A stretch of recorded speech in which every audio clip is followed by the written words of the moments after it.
Udang ini bukan sembarang udang. Cakep. Udang ini memiliki organ tubuh khusus yang berbahaya jika sampai mereka gunakan. Udang ini adalah mantis shrimp, alias udang mantis.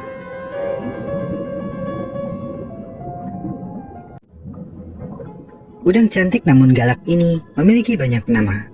Di antaranya adalah sea locust atau belalang laut, sebutan orang Assyria kuno. Kemudian killer prawn atau udang pembunuh, kata warga Australia. Dan akhir-akhir ini mereka disebut sebagai thumb splitter atau pembelah jempol, karena kemampuan udang ini untuk menimbulkan luka yang menyakitkan jika sembarangan dipegang. Dalam bahasa Indonesia baku, udang ini disebut udang sentadu. Mungkin beberapa dari teman-teman sudah tahu kalau udang mantis memiliki kekuatan kaki reptorial yang luar biasa, yang digunakan untuk menyerang dan membunuh mangsa. Tapi apa sih udang mantis ini? Kenapa mereka memiliki nama yang seram-seram? Dan bagaimana kehidupan mereka?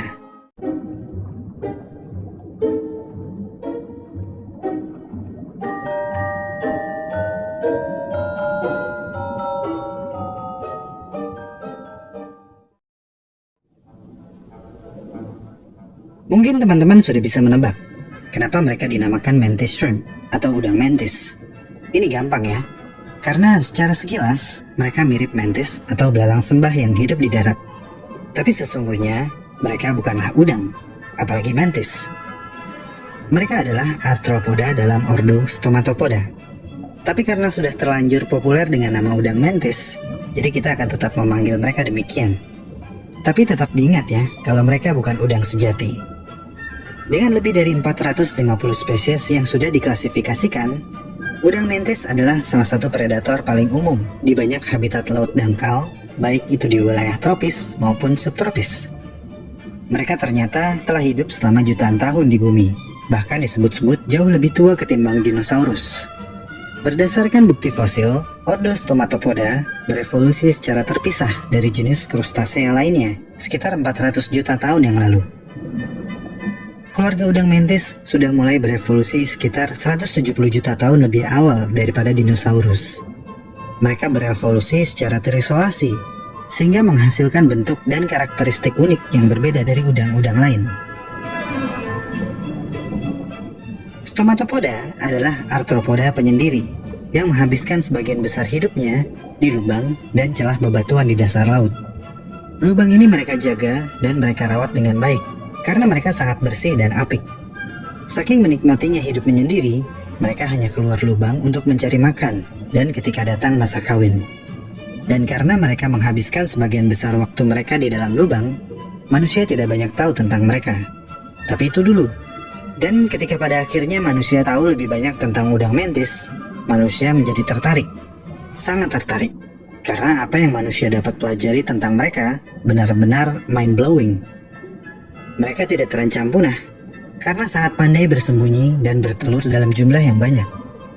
Selain itu, udang mantis memiliki sedikit predator alami, karena mereka memiliki pertahanan diri yang sangat baik. Taktik bertahan hidup ini sangat mempermudah kehidupan mereka, sehingga populasi mereka bertambah atau terjaga dengan stabil.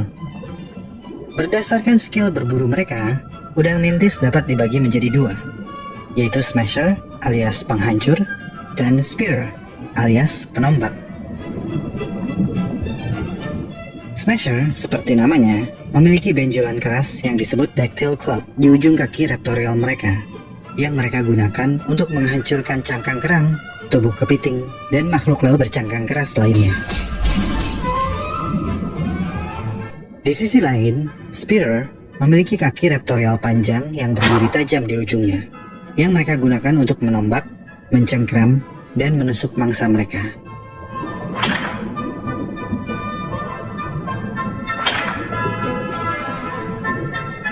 Rata-rata, seekor udang mantis dapat hidup hingga 20 tahun. Selama hidupnya, mereka dapat berkembang biak hingga 30 kali. Pada beberapa spesies, kawin adalah satu-satunya interaksi dengan sesama spesies udang mantis seumur hidupnya. Dan selama ini kamu pikir kamulah yang paling introvert. Udang mantis betina bertelur dan meletakkan telur di lubangnya.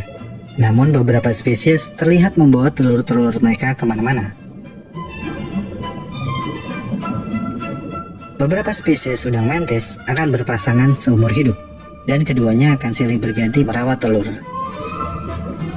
Setelah telur menetas, larva udang mantis akan melayang-layang di badan air selama 3 bulan sebagai zooplankton, kemudian bermetamorfosis menjadi dewasa setelah molting pertama, dan mulai mencari mangsa hidup dengan ayunan pukulannya yang cepat.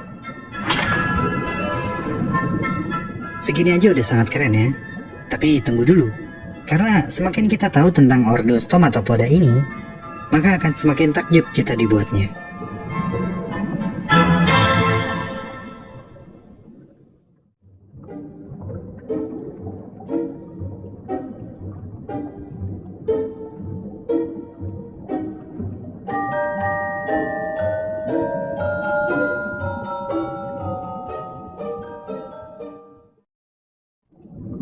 Menurut Guinness Book of World Records, pukulan tercepat dan terkuat di dunia binatang mungkin milik udang mantis. Saat menyerang, kaki reptorial mereka dapat bergerak dengan kecepatan 20 meter per detik. Ini setara dengan kecepatan dari peluru berkaliber 22. Udang mantis smasher memiliki reptorial leg dengan benjolan di ujung kakinya yang dinamakan dactyl club. Jika dactyl club ini diayunkan, maka akan menghasilkan pukulan berkekuatan lebih dari 90 kg pada tumbukan. Pukulan ini bergerak begitu cepat dan membentur begitu kuat, sehingga benar-benar merobek air. Jadi serangan mantis smasher adalah 2-in-1. Pukulannya menghancurkan cangkang, dan kavitasi gelembung akan menghasilkan shockwave atau gelombang kejut yang akan membuat linglung mangsanya. Shockwave ini akan tetap berdampak meskipun pukulannya meleset dari target, dan memudahkan udang mantis mengayunkan pukulan-pukulan selanjutnya. Tapi bagaimana mereka dapat berulang kali memberikan pukulan kuat tanpa merusak dirinya sendiri? Jawabannya terletak pada struktur kompleks dari dactyl club. Di bawah titik tumbukan yang tebal, terdapat struktur komposit berbahan kitin dan kristal kalsium fosfat yang bertumbuk dalam lapisan helix yang menyerupai tangga spiral. Ini bertindak sebagai shock breaker atau peredam kejut, menyebarkan penerimaan getaran dan mencegah keretakan. Jadi, sesering apapun udang mantis melakukan pukulan ini, dactyl club mereka aman-aman aja. Untuk melakukan ini, udang mantis mengkontraksikan otot mereka, menarik lengan ke belakang. Kemudian mekanisme Grendel mengunci lengan yang terkontraksi tersebut. Dan ketika mereka melepaskan kuncinya, semua kekuatan yang terkontraksi akan terlepas sekaligus. Mekanisme pegas ini secara teknis mirip dengan busur atau crossbow. Para peneliti telah menemukan ada organ berbentuk pelana di pangkal kaki reptorial udang mantis. Bentuk pelana ini, jika kamu perhatikan, mirip dengan bentuk Pringles. Bentuk ini dikenal sebagai paraboloid hiperbolik. Yang pernah belajar kalkulus pasti tahu. Bentuk ini berfungsi sebagai pegas yang sangat kuat, terutama di bawah tekanan. Mekanisme pegas ini memberikan kekuatan untuk menghancurkan cangkang kerang, memutuskan capit kepiting, hingga memecahkan kaca akuarium. Dan serangan-serangan ini bisa mereka lakukan dengan cepat dan tanpa menguras tenaga. Kamu gak akan menang melawan udang mantis dalam pertarungan jarak dekat, kecuali kalau kamu pakai tenaga dalam. Tapi tenaga dalam hanya bisa dilakukan oleh orang dalam. Sebuah studi menunjukkan kalau udang mantis mungkin mulai belajar dan berlatih melepaskan serangan ini lebih dari seminggu setelah menetas, ketika mereka baru saja mulai berburu mangsa hidup. Ada penelitian tentang kapan pertama kali udang mantis memfungsikan kaki reptorial mereka dalam hidupnya. Penelitian ini dilakukan secara online pada 29 April 2021 di Journal of Experimental Biology. Temuan ini membuat para ilmuwan mengetahui detail lain yang tersembunyi tentang cara kerja kaki reptorial udang mantis. Adalah Jacob Harrison, ahli biologi kelautan di Duke University yang melakukan penelitian untuk memahami hal ini. Timnya Pak Jacob mengumpulkan telur udang mantis dari beberapa spesies dan memeliharanya selama 28 hari untuk melihat bagaimana anatomi persenjataan mereka berkembang dari waktu ke waktu. Kemudian beliau menempelkan larva udang mantis ke tusuk gigi untuk merekam pukulan mereka dalam video berkecepatan tinggi. 9 hari setelah menetas, larva udang mantis mulai menyerang dengan cepat. Pukulan mereka diketahui meluncur dengan kecepatan 1,4 km per jam.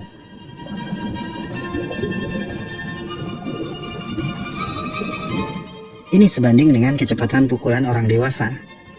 Cukup cepat untuk sesuatu yang sangat kecil. Dan serangan cepat ini sudah cukup bagi larva udang mantis, karena cangkang mereka masih dalam tahap pengembangan. Dan sesuatu yang lebih berat dari tubuhnya hanya akan membatasi pergerakan mereka. Karena air laut akan terasa lebih kental dan berat bagi seekor larva. Kemudian setelah ayunan pukulan pertama, udang mantis terus melatih ayunan pukulan mereka setiap hari, hingga mereka dewasa dan menjadi udang mantis dengan ayunan kaki reptorial tercepat dan terkuat di dunia.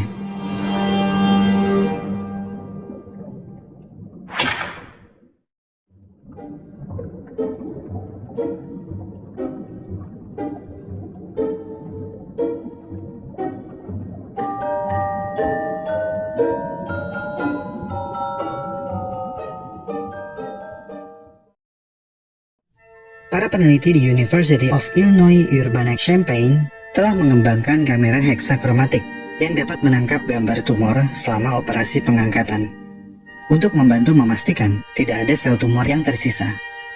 Perangkat ini terinspirasi dari udang mantis yang dapat melihat 12 warna. Sebagai informasi, mata manusia yang sehat memiliki 3 jenis sel reseptor warna berbentuk kerucut yang masing-masing menerima warna merah, biru, dan hijau. 3 jenis sel kerucut inilah yang bekerja sama dan memungkinkan kita melihat jutaan warna. Nah, mata udang mantis punya 12-16 reseptor warna. Mata udang mantis adalah salah satu mata yang paling canggih di dunia binatang. Mereka memiliki struktur mata yang sangat rumit. Dan kedua mata ini bisa bergerak secara independen. Mata ini bergerak dengan random, melihat di area sekitar mereka. Jadi, kamu nggak akan tahu mereka sedang melihat kemana. Mungkin kamu pikir mereka tidak sedang melihat kamu, tapi bisa saja mereka sedang memperhatikan kamu dari atas ke bawah, menilai selera fashion kamu. Mungkin. Masing-masing mata manusia menciptakan satu gambar, yang berarti kita memiliki penglihatan binokular. Sementara masing-masing mata udang mantis menciptakan 3 gambar yang terpisah. Dan jika kita perhatikan mata mereka lebih dekat, ada semacam segmentasi. Ini adalah bola mata trinokular, dan udang mantis memiliki 2. Jadi 2 kali 3 sama dengan 6. Bahasa Latin dari 6 adalah sex. Jadi udang mantis memiliki penglihatan sexnocular. Spicy. Setiap mata udang mantis menciptakan 3 gambar terpisah yang digabungkan. Jika itu belum terdengar mengesankan, mereka dapat melihat sinar ultraviolet dan inframerah. Dan beberapa spesies memiliki penglihatan terpolarisasi. Fitur mata seperti itu membantu mereka dalam mengamati lingkungan dan berkomunikasi dengan spesies lain. Jika kamu penasaran warna apa yang udang mantis lihat, coba kamu bayangkan warna yang tidak bisa kamu bayangkan. Nah, udang mantis bisa melihat 9 warna yang tidak bisa kamu bayangkan tersebut. Bingung? Jadi begini. Udang mantis dapat melihat atribut cahaya yang tidak terlihat oleh mata telanjang manusia, yaitu polarisasi. Kita sudah belajar dalam video sebelumnya kalau sinar matahari tidak terpolarisasi. Cahaya matahari menyebar ke segala arah, alias berantakan. Tapi beberapa permukaan, katakanlah permukaan air, sisik ikan, atau kacamata cangdem kamu, mampu memantulkan dan mengubah sudut gelombang cahaya matahari, mengatur dan merapihkannya menjadi bergerak dalam satu bidang. Mata manusia nggak mampu menangkap polarisasi cahaya ini.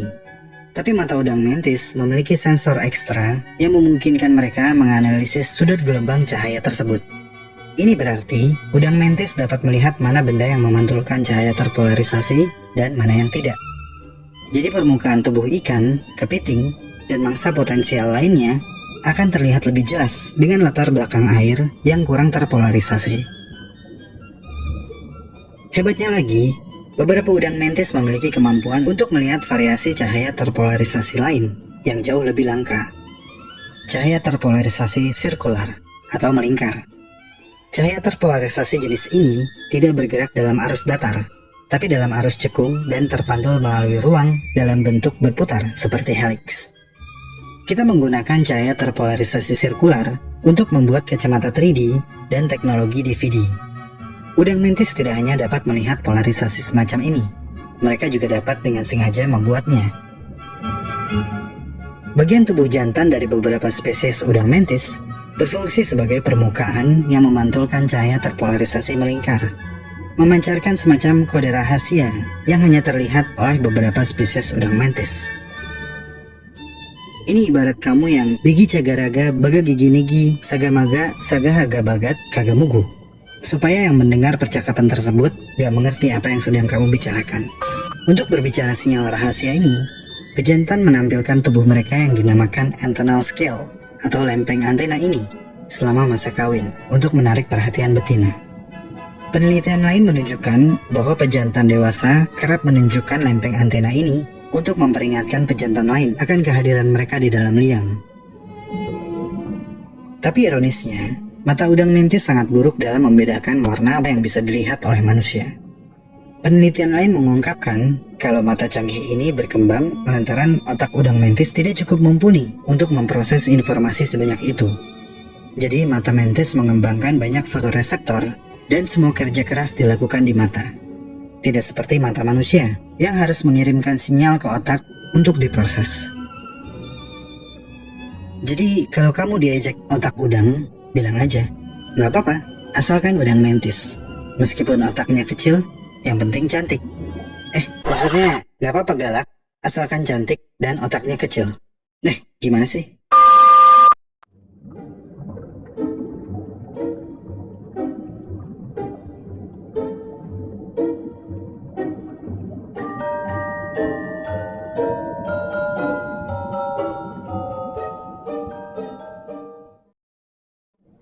Mangsa utama udang mantis adalah semua makhluk di laut.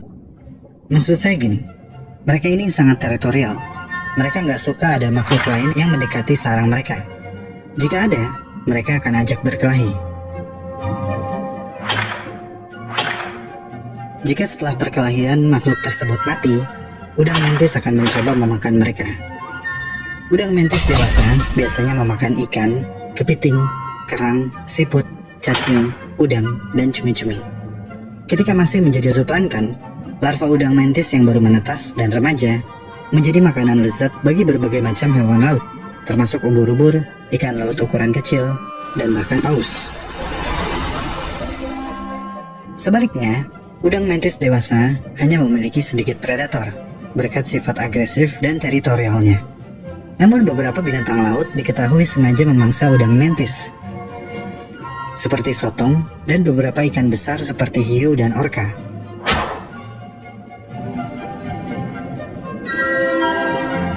Serta manusia. Karena basically mereka adalah udang. Dan udang adalah seafood yang sangat umum. Seperti layaknya udang mantis bisa diolah menjadi berbagai macam masakan. Digoreng, ditumis, apa aja. Lezat.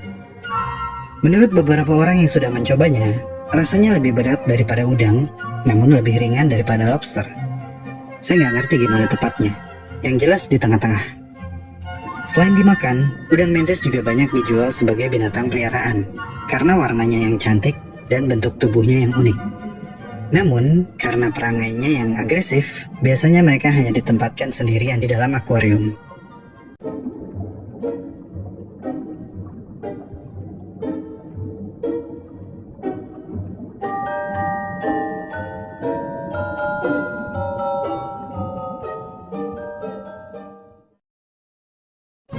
Suatu ketika ada pertanyaan di dalam komen di sebuah video.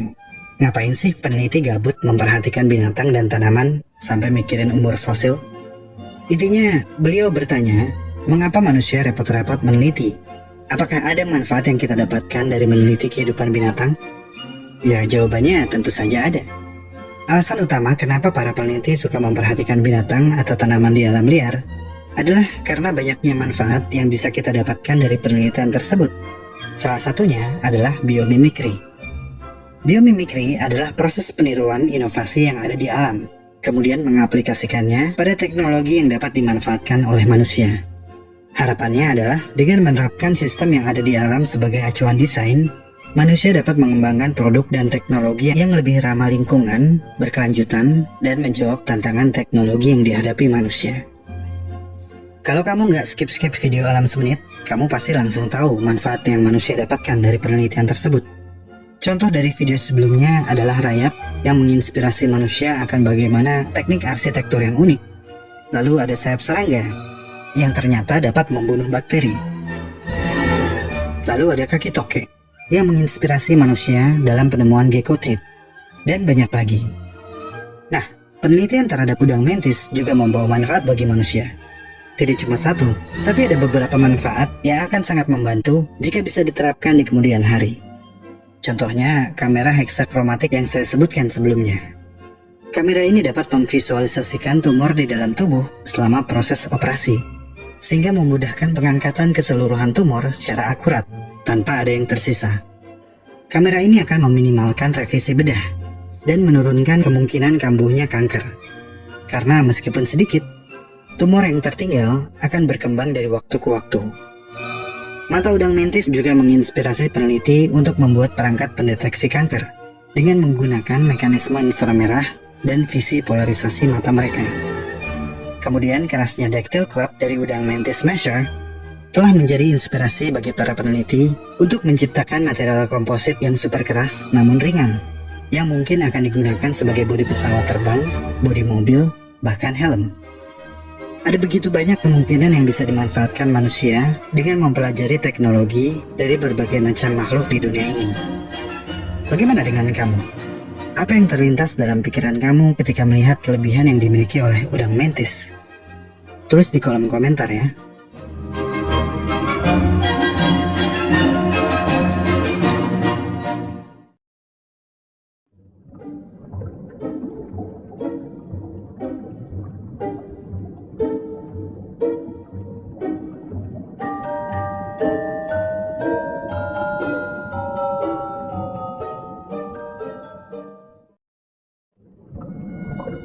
Mungkin bisa disimpulkan kalau udang mantis adalah arthropoda laut yang paling spesial. Mereka canggih, cepat, kuat, dan lezat. Dan di masa depan, mungkin kita akan melihat beberapa hasil penelitian dari udang mantis ini kita gunakan dalam kehidupan sehari-hari. Udang mantis akan tahu potensi mereka. Hewan penyendiri yang agresif ini tahu kalau mereka bisa melakukan semuanya sendiri. Karena mereka memiliki semua yang mereka butuhkan untuk gaya hidup mereka. Gaya hidup menyendiri. Dari udang mantis kita belajar kalau tidak ada salahnya memilih hidup menyendiri. Manusia memang makhluk sosial, tapi ada beberapa orang yang menikmati waktu sendiri mereka. Bukan karena mereka asosial atau tidak suka berada di sekitar orang lain, tapi karena mereka lebih tertarik pada pikiran dan perasaan batin mereka sendiri. Dan terkadang menghabiskan waktu dengan menyendiri akan lebih berkualitas dan justru lebih sehat karena memberikan mereka energi di kemudian hari.